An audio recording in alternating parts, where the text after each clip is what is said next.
হরে Krishna. Mayapur Nitai Gour kitchen থেকে সবাইকে স্বাগতম। আপনারা কেমন আছেন? আশা করি ভগবানের কৃপায় ভালোই আছেন। আবার চলে এসেছি আজকে আপনাদের সাথে একটা নতুন ভিডিও নিয়ে। আজকে আমার এই যে বিউলির ডালের রসমালাই। বিউলির ডাল নিয়েছি, দেখুন আমি এখানে 1 বাটি বিউলির ডাল নিয়েছি। এটা আমি জল দিয়ে ভিজিয়ে দেবো। ভিজিয়ে দিয়ে 3-4 ঘন্টা জলে ভিজিয়ে রাখবো। ভিজে গেলে সেটা আমি বেটে নিচ্ছি। দেখুন এটা আমি ভিজানো ডালটা বেটে নিয়েছি। এই যে বেটে নিয়েছি, বেটে আমি এটাকে 2 ঘন্টা রেখে দিয়েছি। একটু 2 ঘন্টা রেখে দেওয়াতে দেখুন কত সুন্দরই হয়েছে এটা। এখন আমি এটাকে একটু ফেটিয়ে নেব, আর এর মধ্যে আমি অল্প পরিমাণে 1/2 চামচ চিনি দিয়ে দিচ্ছি। 1/2 চামচ চিনি দিয়ে দিলাম। আর এখানে আমি অল্প পরিমাণে একটু বেকিং পাউডার দিয়ে দিচ্ছি। এখন এটা আমি হাত দিয়ে ভালোভাবে ফেটিয়ে নেব। এমন সুন্দরভাবে ফেটাবো যাতে করে এই যে আমি একটু চিনি দিলাম, একটু বেকিং পাউডার দিলাম, এটা যাতে সবটা মিশে যায় আর ফেটানোটা খুব সুন্দর হয়। আমরা সবাই জানি যখন আমরা ডালের বড়ি দিই, বড়িটা যখন ভালো ফেটানো হয় তখন বড়িটা খুব সুন্দর হয়। এটাও ঠিক, এই রসমালাইটা করতে গেলে ভালো করে ফেটিয়ে নিতে হবে। যখনই ভালো ফেটানো হবে বড়াটা খুব সুন্দর ফুরফুরে হবে, নরম তুলতুলে হবে। দেখুন ফেটানোর পর আস্তে আস্তে পুরো ডালটা সাদা হয়ে যাচ্ছে।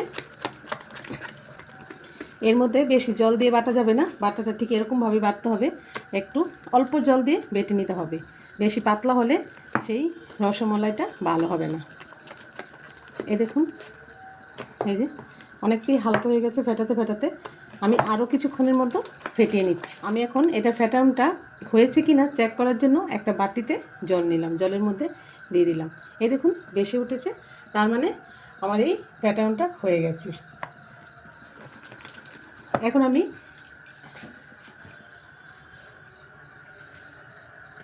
এখানে একটা কড়াতে তেল দিয়ে দিলাম, তেলটা গরম করে নিলাম।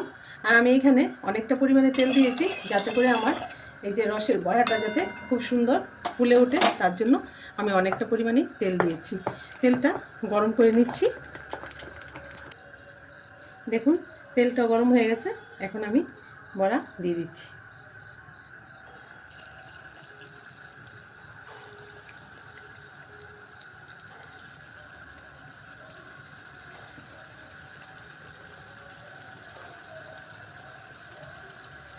এরকম করে আমি বড়া দিয়ে দিচ্ছি, অল্প অল্প করে ভেজে নিচ্ছি।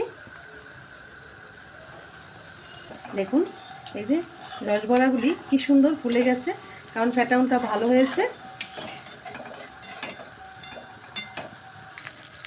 দেখুন আমি মানে হালকা হাতে উল্টিয়ে দিয়েছি। এখন এই অল্প আঁচে সুন্দর করে লাল লাল করে ভেজে নিচ্ছি, একদম অল্প আঁচে।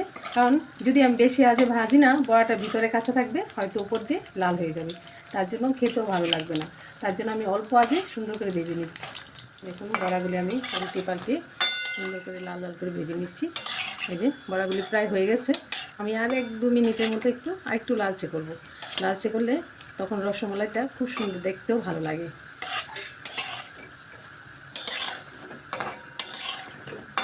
আর এই যে লেগে আছে না, এটা যখন আমি মানে দুধের ফেলবো তখনই সেটা ছেড়ে দেবে। এই যে হয়ে গেছে, এখন আমি এটা নামিয়ে দিচ্ছি।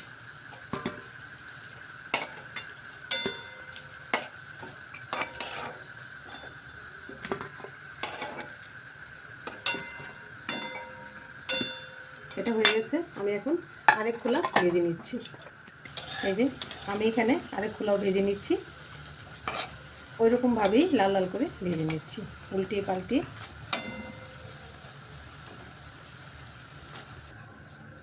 দেখুন এই যে আমি এই যে রসমালাইয়ের রস বড়াগুলি আমি ভেজে নিয়েছি, আর দেখুন কত সুন্দর একদম ফুলফুল হয়েছে আর একদম হয়েছে। আর এটা যখন এই আমি দুধে দেবো তখন সেটা আরও সুন্দর হবে। আর এইখানে আমি একটা কড়াতে 2 লিটার দুধ বসিয়ে দিয়েছি। এই দেখুন ঘন করে করে আমি রসমালাইটা বানানোর জন্য ঘন করে নিয়েছি দুধটাকে। ঘন করে এই যে 1 লিটার মতো হয়েছে দুধটা। আর এটা ঘন করেই নিতে হয় ভালোভাবে। আমি ভালোভাবে ফুটিয়ে নিচ্ছি। এখন এখানে আমি গুড় দিয়ে দিচ্ছি। আমি এখানে খেজুরের পাটালি গুড় নিলাম। সেটা মিষ্টিটা আপনারা পছন্দ মতো দিতে পারেন। অনেকে একটু হালকা মিষ্টি পছন্দ করে, কেউ একটু বেশি মিষ্টি পছন্দ করে। আমি এখানে মোটামুটি মিষ্টি করেই করছি, কারণ এই রসমালাইটা এত বেশি মিষ্টি হলে ভালো লাগে না, একটু লাইট মিষ্টি হলে ভালো লাগে। এই যে গুড় দিয়ে দিলাম, গুড়টা দিয়ে ভালোভাবে ফুটিয়ে নিচ্ছি। এখানে আমি 2-3টে এলাচ একটু ফাটিয়ে দিয়ে দিচ্ছি। সেটা আপনারা চাইলে একটু গুঁড়ো করে দিতে পারেন, আর এই দুধের মধ্যে একটু ফাটিয়ে দিলেও হয়ে যাবে। এখন ভালোভাবে আর একটু এলাচ দানাটা দিয়ে আর একটু ভালোভাবে ফুটিয়ে নিচ্ছি। এই যে গুড়টাও গলে গেছে, আর দুধও অনেকটাই ঘন হয়ে গেছে, কারণ আর ঘন করবো না, যেহেতু ওই আমি রসে ফেলবো। এই মানে রসমালাই মানে বড়াগুলি অনেকই বড় হয়ে যাবে, তখন চুষে নেবে, তার জন্য আমি আর ঘন করছি না। আমি এখানে 1 চামচ কনডেন্স মিল্কও দিয়ে দিচ্ছি। এই কনডেন্স মিল্কটা দেওয়াতে না স্বাদটা আরেকটু বেড়ে যাবে। এখন আমি এখানে এই যে রসমালাইয়ের বড়াগুলি দিয়ে দিচ্ছি।